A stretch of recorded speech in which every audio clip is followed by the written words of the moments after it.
Good morning, guys. Me and my bare face here. We're gonna do a fun little makeup tutorial, and I'm sorry it's kind of dark. It's like really cloudy and gloomy out today, but I got one of these fun little mirrors that make it really easy to see my face thanks to Shelby. So I still use a lot of the same products that I did from my last makeup tutorial. There's just some holy grail products that I can't get away from, but there's some new ones too, so should be fun. I'm gonna start with eye primer. I'm gonna link all these on my blog and on like the Like to Know It app. So I'll leave like a link for like the full list of products of everything that I use instead of individual swipe ups. It'll just save more time. It'll be easier to access everything. So anyway, this is the Urban Decay eyeshadow primer. This is good stuff. Comes with a little wand, and I just put it on my eyelids. This helps your eyeshadow from creasing and staying on all day. And I just rub it in really gently without tugging at my eyelids, because that causes wrinkles. Like so. And then this is my favorite palette for, so this palette has really neutral, cool tones, and they're all matte besides this one. There's like a little bit of shimmer on this one. So yeah, I tend to stick to matte colors and very neutral colors. So I like to start with the second shade in. It's called Stark. It's just like a matte ivory shade. And I put it all over my lids. Up to the brow bone. Down below here too. Really brightens. So I did that to both eyes. And then I'm taking that light shimmery shade and just putting it on my inner corners. On the top and bottom here. Not even all the way across the lid, just like inner corners. And then I also put that shade right above my brow bone too. Just like that. Then I will grab a blending brush. This is a Sigma one. It's a travel size, so it's shorter, but it's the same thing. Then I go in with that third shade. It's called Frisk. And I put that on my inner corner and just go back and forth, blend, blend, blend on each side. So depending on the day, I'll either just leave that as my crease. Usually that's like everyday work and everything, but if it's like a weekend or a special occasion, I go in with this fourth shade, the cover shade, and I will use that shade on the outer corner here and blend it up through that same area that I just blended that other one. Just darkens your crease a little more. And the key to making like a smokier eye is to just go a little bit at a time and then just blend, blend, blend. Like keep swiping it back and forth till it's all blended and not like just a splat of color that like cuts here and then is done. Like it should blend like a fade, if that makes sense. And I'll take a little bit of that and put it underneath my lash line as well, just a little. Then I go in with the darkest shade here. This is just an e.l.f. brush. It's like a flat definer brush, and I use this as my eyeliner. I actually just ordered a different one from Sigma because this one I've used so much and it's gotten a little bent out of shape, which makes it harder to control the eyeliner. So yeah, I don't know how I'm gonna do this. Okay, so I basically just put it on just like eyeliner, like you would a normal eyeliner. This is a little more subtle than eyeliner. Okay, so I take it all the way down, very lightly, and then I'll kind of make like a little bit of a wing as well. You may have to pick up some more product to do that though. By the way, my face is much paler than the rest of my body. I'm like self-tanned right now and I don't put the self-tanner on my face. And I haven't put my foundation on yet, but once I do, it will blend. But yeah, there's like a drastic difference right now. Anyway, I'll use like the leftover from that eyeliner and just put it on the bottom a little bit under that lash line.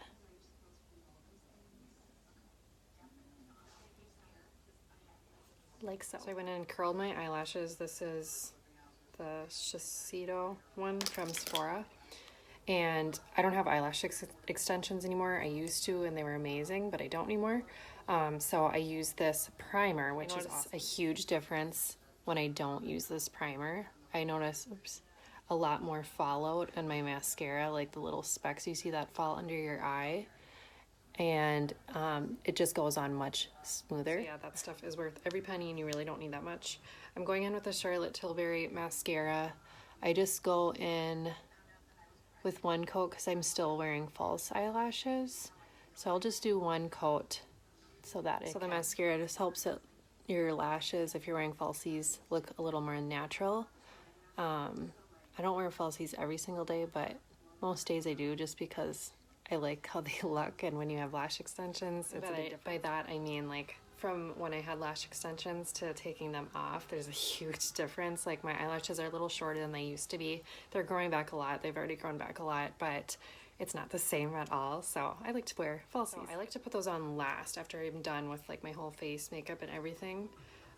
So it just looks like this for now. I tapped mascara on the lower lash line too, just a little bit. I just like a little bit. I don't like when it's clumpy. That's all I do for my eyes until I put on my falsies. But I'm using the Coola primer. This has SPF 30 and it's a really great face primer. I love this stuff. I've used it all summer and it does a great job of keeping my makeup on. This is foundation, and this is my Holy Grail foundation. I have not found anything that even compares to it. This lasts all day. This has an even coverage. It doesn't split up and look greasy or cakey throughout the day. It just looks good all day long. I like to apply this with either my Sigma F80 brush or my Beauty Blender. Beauty Blender I usually do like on weekends or special occasions because it's a little bit more high maintenance. This is quicker, and my Beauty Blender is in my bathroom, so I'm just going to use this today. But I will say the Beauty Blender gives the most flawless application. This does a good job too, but the Beauty Blender just does the best job of all. And it's just high maintenance because you have to get it wet. And then when you use the Beauty Blender, you have to like dab it all over your face, and it just takes a little bit more time. By the way, I'm just putting like that much on. And then blend it out. Make sure you go down your neck as well. So I go down my neck like this just so there's not like a very clear sign that you're wearing foundation. I also blend it up to my ears a little bit too. And then it looks most natural. Okay, next is concealer. And I've been using the YSL All Hours concealer. I love this one, and a little goes a long way. I just tried the Shape Tape, and I really like that too, but it's much heavier. So the Shape Tape is definitely much heavier, but if you're like in a wedding or, have a special event and need your makeup to really last all day and look awesome and flawless, that's a good option, but it's not for me for every day. Just a little bit lighter weight. So I put a little on my forehead and down the ridge of my nose, on my chin here, and then on my under eyes. And then I'll either use like the pointy side of the Beauty Blender, or I'll use this brush. This is the Sigma F86 Tapered Kabuki. And I like this brush because it can get in the crease and like really blend this out really well. And this is the Sigma F86 Tapered Kabuki. And I like this brush because it can get in the crease and like really blend this out really well. Okay, so I just blended all of that out. Bruce, come here. He's under the bed, making lots of noise. So with this concealer, it doesn't get cakey, it's lightweight, it covers your dark crease either, so definitely a win in my book. Next I'm going in with the Laura Mercier Translucent Setting Powder. This is my favorite. I've gone back to this one a lot. I've tried others, but whenever I use this one again, nothing compares. So I'm using this e.l.f. It's a blush brush by e.l.f. and it's like $3. I just kind of like cover the holes and I shake it to get product on it. So I'll lightly tap it in under my eyes. I use that to set my concealer, and then I get this big Sigma F30 brush. And I do the same thing with this brush. And then I just do the rest of my face. This is the reason that this powder is the best, because it not only like sets your makeup, it doesn't look cakey, it doesn't look thick, it looks more natural. It's almost like a luminous finish, but it's not shiny either. It's like it lasts throughout the day. Like, it doesn't make me look oily. So I love that powder, and it lasts forever. It really does. Next I'm using the Charlotte Tilbury Sculpt palette. I love this palette so much. The bronzer. I'm using this Beauty Counter brush and just doing like a light contour, just lightly under my cheekbones here, And I do the same thing on like the sides of my forehead. This bronzer is just like a really natural looking bronzer. It's not super like sun-kissed or anything with shimmers and not going to make you look super tan. It's just a nice natural bronzer. So I'll do it a little bit besides my nose and under my chin and then down my neck as well. Then you're done with bronzer. And I keep that palette out because I use this highlighter as well after my blush. So for blush, I use this Beauty Counter one like every day for everyday wear. It's more subtle. But I also have this Charlotte Tilbury one, and it's very pigmented. You do not need a lot at all, so there's a little more color in there. And I use the Sigma F15 brush, so I just lightly, like a couple times, very lightly, tap it and place it on the apples of my cheeks. So a little goes a long way with that stuff. I'm using that same brush that I used to set my under eye concealer. I just ordered a new highlighter brush because this one's just a little bit too big for a highlighter, but it will do for now. So I just go above my cheek. This stuff just gives the most beautiful highlight. Like, I love it. So good. So yeah, I just put it there, sometimes here, a little here. That's it. Don't go crazy. The most important step of all, eyebrows. Can't stress this enough.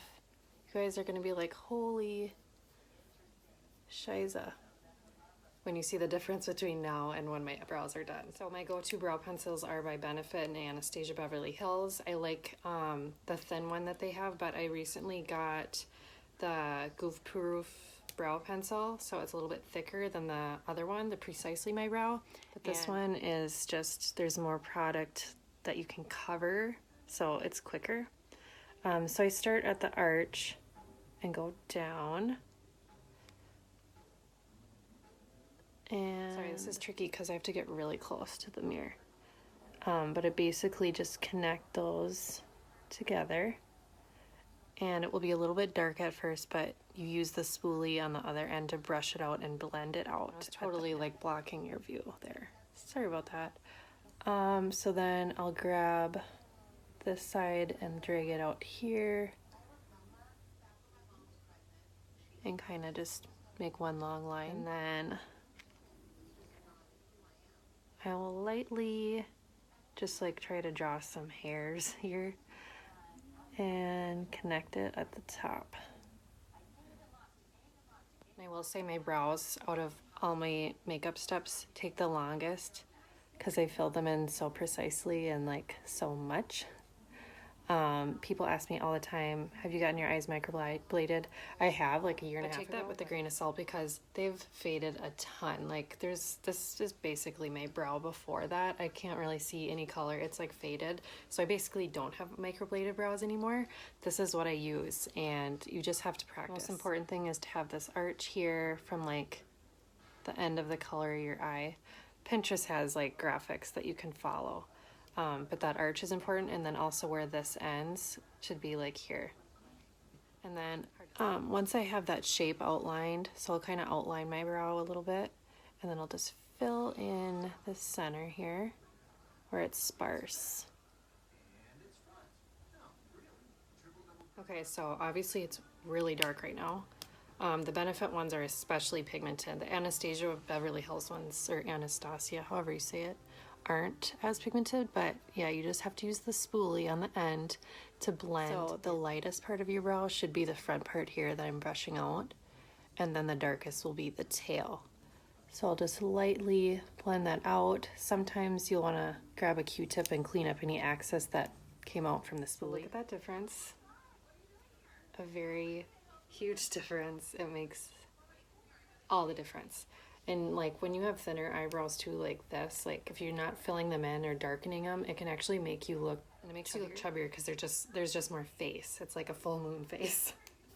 So definitely fill in your brows at least a little bit if you weren't already, unless you're like blessed with perfectly full eyebrows already. Okay, now comes the hardest part that I still struggle with. It honestly takes so much practice. Some days I nail it, and then other days I have to redo it like 2 to 3 times. And that's my lashes. My favorite lashes to use are the Ardell 170. They just are the most natural looking, and they kind of are a little bit wispy. They're thicker on the outer ends, and they're just perfect for me. I've tried a bunch of them, and these are the best. They just are the most natural looking, and they kind of are a little bit wispy. They're thicker on the outer ends, and they're just perfect for me. I've tried a bunch of them, and they're really affordable too. They're like $4.99, and Ulta has sales all the time. I think Walmart sells them for even cheaper, but yeah. So this little tool I'm using is by Kiss, which is another lash brand that I tried, and I bought like a big set of the Kiss lashes, and it came with this tool, which I really like using. It makes it much easier to put on my lashes, so yeah, worth it alone just to buy the kit for that little tool. So this is my favorite lash glue. This is by Duo. It's also very affordable. You can find it at the drugstore. It's the brush on adhesive, and it's like the clear one. I tried the tube ones. I tried like the dark colored ones. They did not work for me at all. This stuff saved me. Like, I probably would have stopped trying lashes if I didn't find this glue. So it has this teeny little brush, and you just brush on a little bit of glue on the lash and let it dry for like 15 seconds. So yeah, you let it dry for like 15-20 seconds, and then you have to, oh, I forgot to mention, you have to trim usually a little bit, and I trim the outside part, and then you just place it like right on top. Okay, so then it's on. I'll let it dry like a little bit, and then I'll just kind of fluff them up just with my finger. Sometimes I'll like squeeze my lashes. Okay, so once it's on, I let it dry. Make sure you let it dry at least like 15 seconds. And then I fluff them up. And I'll kind of pinch my lashes together too, so they stay together. Keep in mind, like, it is very frustrating if you're learning how to do it the first time. It's gonna take you multiple times to get the hang of it. Yeah, it's a struggle, but practice makes perfect. I don't mean to redo them like throughout the day. I mean like when I'm applying and it doesn't go on right and I have to take it off and do it again. Sometimes it'll take off my eyeshadow or my eyeliner, since I use eyeshadow for my eyeliner. So sometimes you have to reapply that too. It's a huge pain, but once they're on, they're great. And if you're starting out for the first time, definitely like reserve extra time to practice to do them, and expect to have to redo them and not go on perfectly the first time. Okay, so that's all for my makeup besides my lips. I'm gonna do my hair now, but love this stuff so much. This lip mask, I put this on every single night, and then I'll put this on before my lipstick. When I put it on like before my lipstick, I will put it on like before I do my hair, so it has time to sink in a little bit, and I won't apply as much as I do at night. At night, I like to just lather it on. It is heavenly, and you get so much product for the money. I've had this a month now, and I've barely made a dent, and look how much is left. It's like a huge tub. So, worth every single penny. You won't regret it, and if you don't like it, Sephora will take it back even if you use it. Okay, now that my hair is curled, I'm going to go in with Stila's Stay All Day Liquid Lipstick in Bachi. This literally stays forever. This is a really pretty, like, muted purpley pink color. And it is matte, so you want to make sure you have a little bit of lip balm prior to applying, or at least your lips are moisturized. And that's all. Hope you guys enjoyed it. Let me know if you have any questions. Hopefully you didn't get too bored.